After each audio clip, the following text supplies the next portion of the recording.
Arrancábamos este programa diciendo que íbamos a repasar un caso muy particular y muy curioso y muy grave que ocurrió el fin de semana en la República Argentina y tiene que ver con un periodista del Buenos Aires Herald que se llama Damián Pacher, que fue, lo conocen todos a esta altura, el primero que contó lo que había ocurrido con el fiscal Nisman, el que a través de Twitter había comunicado la primicia. Fue el primero que tuvo la información con una precisión, la verdad, que periodísticamente admirable, porque contó que estaba el fiscal Nisman muerto sobre un charco de sangre.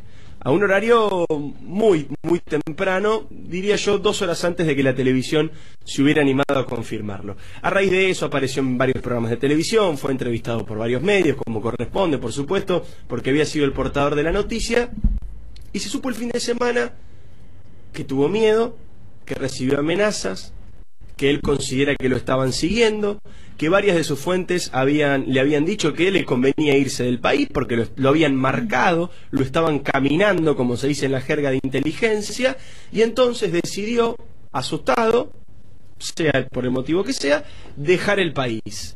Justamente convocó a 2 periodistas amigos, a uno del diario Muy y a otro de Infobae, y a su madre, para avisarles que dejaba el país, que se iba a Israel porque sentía que no estaba seguro en estas condiciones. Y digamos, digo que se fue, según lo que él cuenta y lo que él relata, se fue como de forma intempestiva, o sea, se fue de un momento para el otro, dejó su auto estacionado en la redacción del Buenos Aires Herald, ahí en Ámbito. Se tomó un micro, alguna parte que no precisó, volvió. Sí, y fue a Mar del Plata. Fue a Mar del Plata. Cuando llegó a Mar del Plata, que nadie sabía que se iba a Mar del Plata, se iba a encontrar con otro periodista amigo.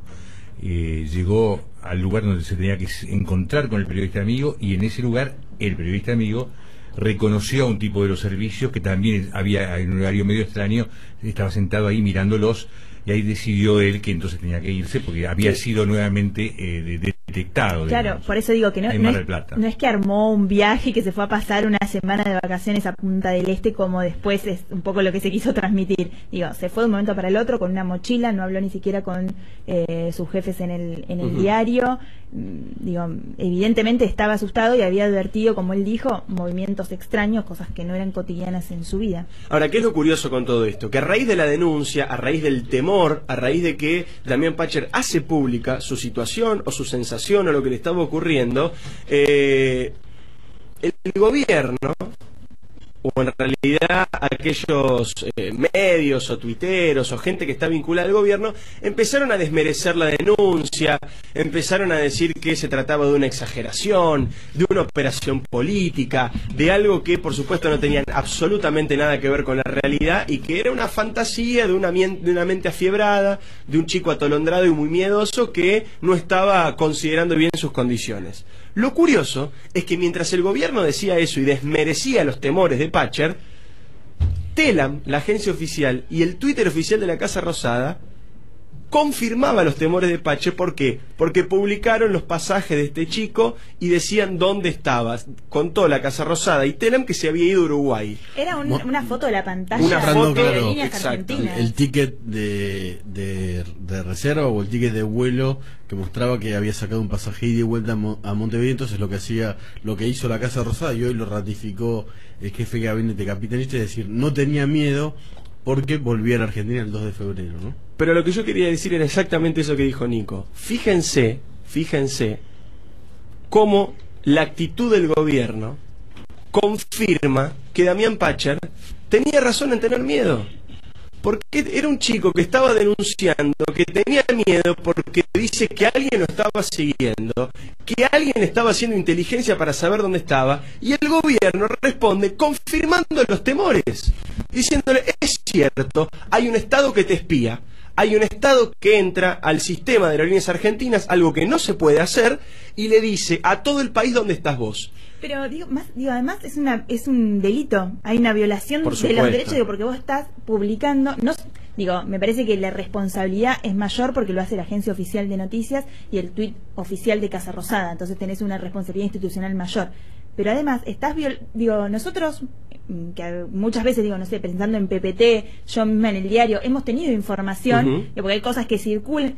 Jamás publicamos una cosa así. No, es una barbaridad. Y sobre todo si lo hace el Estado. Y en este contexto, donde una persona que dice que se va porque está asustada de lo que le pueda pasar, independientemente de que vos, el gobierno, le creas o no le creas, digas que es parte de una operación mediática, que es esto, que es aquello, digo, pero me parece que todo el aparato del Estado, contando los datos personales de una persona, por lo menos es un poquitito más fuerte que un periodista solo que ni siquiera en ese momento tenía el respaldo de la redacción para la que trabajaba, porque recordemos que el diario sacó un comunicado diciendo el periodista no se presentó a trabajar, habló con nosotros diciendo que se sentía mal, nunca explicó nada, nosotros no sabemos nada. Esa fue la respuesta institucional del medio para el que él trabaja. Y por el otro lado, insinuaciones constantes de que el tipo era de la Mossad y que era una cosa casi, te diría, el que dio la información fue Aerolíneas Argentinas. Sí, claro. Ahora, el comunicado la decisión de publicarlo fue la agencia oficial Telam y la Casa pero Rosada. ¿por qué primero Telam y después Casa Rosada lo retuitea, pone la foto y lo retuitea. Ahora una pregunta que me queda nada más chiquitita antes de seguir con esto.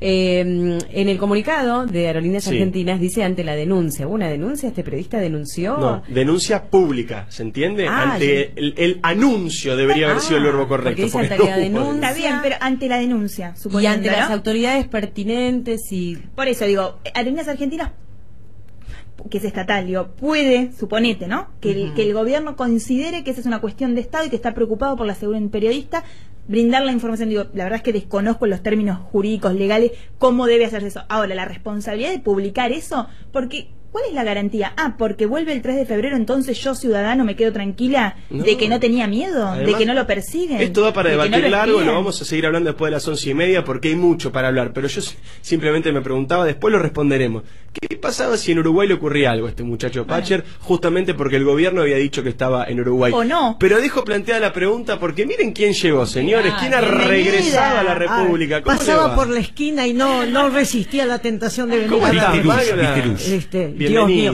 No, vos sabés que lo del ticket que ustedes señalaban es gravísimo, porque fíjate vos que un pasaje de avión se convierte en un documento personal. Claro. Si hay por ejemplo, un accidente, yo te he escuchado a vos, Maru, si hay un accidente y, por ejemplo, no aparecen documentos personales de la víctima, bueno, pero tenía un pasaje emitido en tal fecha, etcétera, etcétera. Entonces, no hay ningún derecho que una empresa estatal que subvencionamos todos con nuestros impuestos, ¿no es cierto? ¿No es así? Sí, absolutamente. Bueno, claro. Entonces, ¿por qué tiene que dar un dato privado de una persona, incluso, como creo que vos lo comentabas recién, el día de la vuelta, que no fue tal, por supuesto, pero hasta el día de la vuelta? Además, yo leí por ahí, por eso no resistí, dije yo, tengo que charlar con los chicos. Nos encanta que te saca. No, pero no entró él en una estación de servicio en un determinado momento y había un tipo con gafas oscuras que se sentó en la mesa de al lado. El amigo con el que estaba citado le sacó una foto y de paso a cañazo sacó la foto del tipo que estaba con los anteojos oscuros atrás. El bastante lo conocía al servicio que estaba ahí. Por eso. Sabía quién era, digamos, específicamente.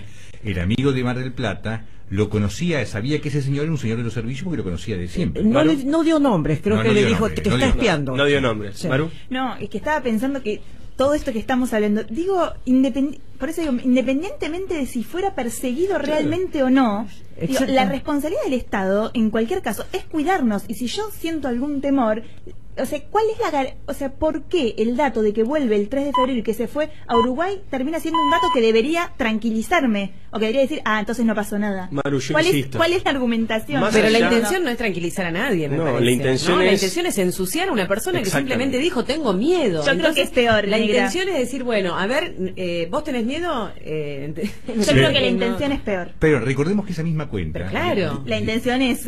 Recordemos que desde esa misma cuenta, unos días antes, cuando se conoce el informe completo de lo que presenta Nisman, pone que el informe de Nisman está basado en Pepe Learchef y Gabriel Levinas, con lo cual también me puso a mí en el medio de un desastre. Me atacaron por todos lados. Y te recuerdo algo, en épocas terribles, durante la dictadura, muy concretamente, si vos pedías refugio en una embajada por una razón de parentesco, lo primero que te decían es, salga del país con la cédula, nunca con un boleto expedido a su nombre, salga por Carmelo, en una lancha, y de ahí en más, bueno, usted tendrá su ruta. Su ruta, el salvoconducto hasta Carmelo. Yo insisto con esto, hay un periodista que dice tener miedo, tiene derecho a tenerlo. hay un periodista que decide, por ese miedo, irse del país. Tiene derecho a hacerlo. Denuncia que hay alguien que lo está persiguiendo y que lo está espiando. No quiero decir el Estado, quiero decir, el gobierno de Cristina Kirchner lo único que hace es confirmar que ese periodista tiene razón. Tiene motivos para tener miedo porque el gobierno que debería protegerlo lo estaba espiando. Y le dijo a todo el país y a quien quiera huir del mundo dónde estaba ese señor. Que si corría riesgo de verdad, podría haber sido trágico para la vida de él. Es simplemente eso, es lo que estamos debatiendo, lo vamos a seguir después del servicio informativo porque ya son las 11:31.